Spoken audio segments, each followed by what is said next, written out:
everybody. My name is Laura Moreno Lucas, and this is Hablamos VC. Hablamos VC is a Latitude Ventures podcast show that we will invite many guests from a variety of businesses to discuss the current landscape of Latina and Latino-owned businesses in the U.S. Each episode, I will bring a special guest to our show, and we'll chat about these topics. In today's show, we have Kennie Blanco, managing partner of Latitude Ventures, and we'll be discussing Lat VC, investing, funding, and much, much more. Thank you for joining us, Kennie. Why don't you start off by telling us a little bit about yourself? Well, thank you, Laura. And I have to say that it's a pleasure to work with Laura, who is also a partner of the firm. So on me, I've been an investor for a long time. That's what I've done in my career. I started investing in institutional investments for very large funds across asset classes. And what really drew me to investing was thinking about what was possible with companies.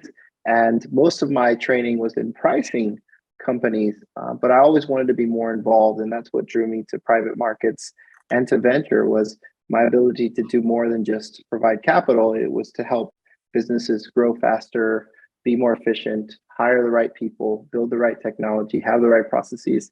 And fortunately, I've been able to do that, and now have a fund called Latitude Ventures that has a very unique thesis. It invests in US Latino entrepreneurs. It invests in a very specific and high growth theme, which is the US Latino, which represents the 5th largest economy in the world here in the US, if it were an economy. They represent 1 every 4 new entrepreneurs in this country. They generate 30% of net income growth, 27% of GDP growth. And really, we're lucky as Americans to have this cohort. And surprisingly, not enough people are betting on this cohort. So we're very front-footed in betting in this theme. And that's what Latitude Ventures is. And so I'm primarily responsible. I'm the chief investment officer, and I'm primarily responsible for the investments, but also in building out what is today one of the largest Latino-led and exclusively Latino-led, Latino-focused funds in the country. Fantastic, Kennie. And I also very much enjoy working with you here as a partner of Latitude Ventures. So let's talk about venture capital. You know, venture capital in the past has typically been a closed door network of investors, but we're changing that. And that's what you mentioned about Latitude Ventures. We're going to change that, and we're going to talk a lot about that change and how we're going to do it in this podcast. So why are we doing this podcast, Kennie? Tell us a little bit more about Hablamos VC. Part of what we've noticed and what we've seen in how we're investing in entrepreneurs, many of whom are raising capital for the first time, many of whom have not interacted with venture. But in general, our community is very excited about entrepreneurship and investing at the early stages. So part of the goal here is to just make venture something that's easier to understand, an ecosystem that we hope more Latinos will plug into, and really that will bring more Latinas and Latinos into this ecosystem as investors.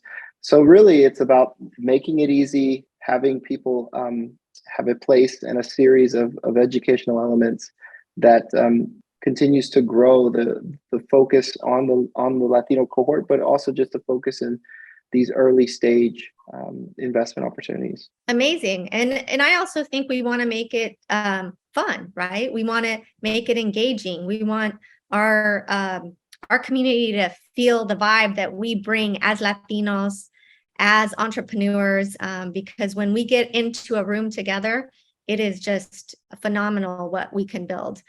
So what do you want our listeners to take away from the series? Well, I hope that this is just an introductory podcast, this particular one, the first one, that sets the stage for many of the things that we're going to talk about. But really just for them to get to know us, for them to get to know Latitude Ventures, and also see a little bit of the items that we're going to be double clicking on or digging into throughout the series. Most importantly, we just want everyone to feel like they have a trusted partner in Latitude Ventures, in venture or in exploring venture, in being part of our founder network and ecosystem, that they feel like they're part of this movement that we're investing in, and that they're part of our familia. So that's the first takeaway. The second one is real tools and a real interest in continuing to learn about venture. We think that the more people know about venture capital and what funds like ours are doing, the more we can affect who's pursuing venture as a career, who's pursuing venture as an investor, and who's pursuing venture as a founder. So really, hopefully, this is just the beginning. So Kennie, talk to us about what is venture capital and how does that fit into a founder's journey?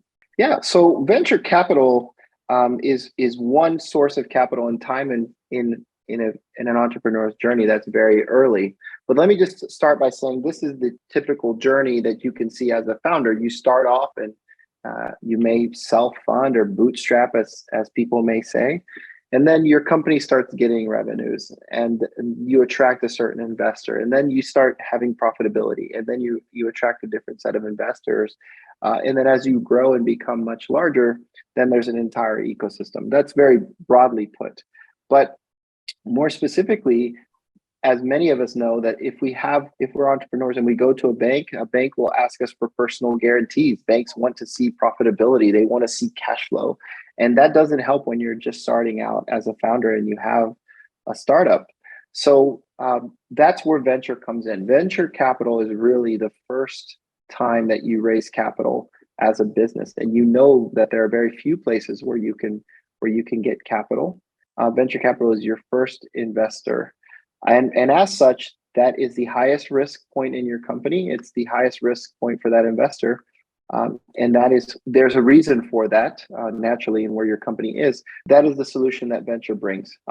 After you have venture capital and you have some revenues and you have some earnings, then you can go for debt providers like banks or venture debt. You can go to later stage venture funds like growth funds.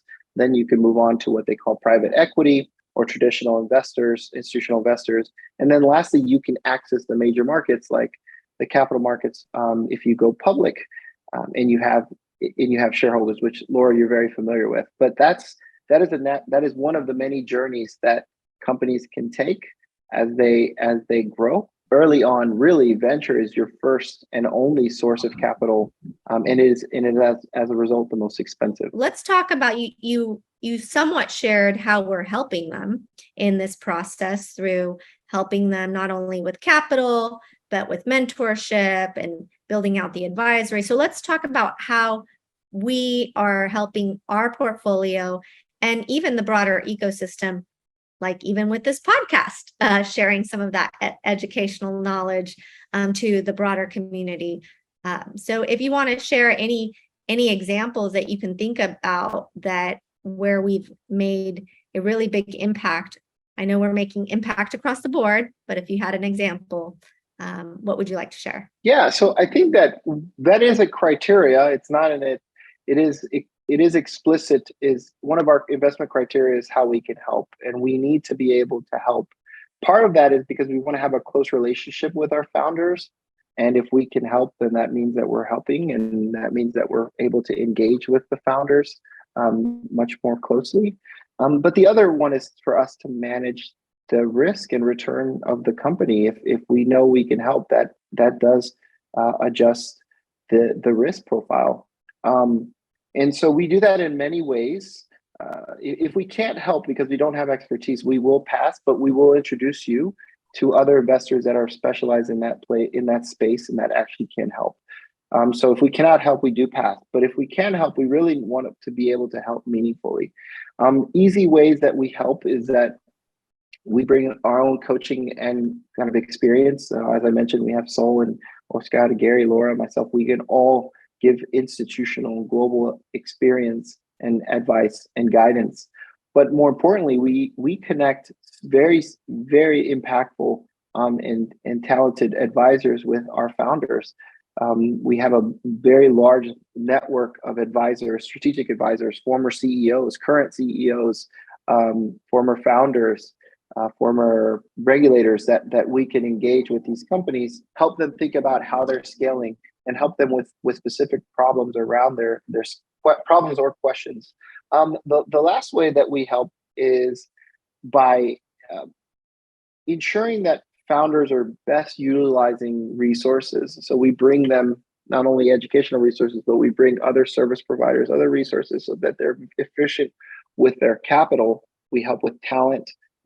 We help with technology strategy. We help with opening new offices or their growth strategy.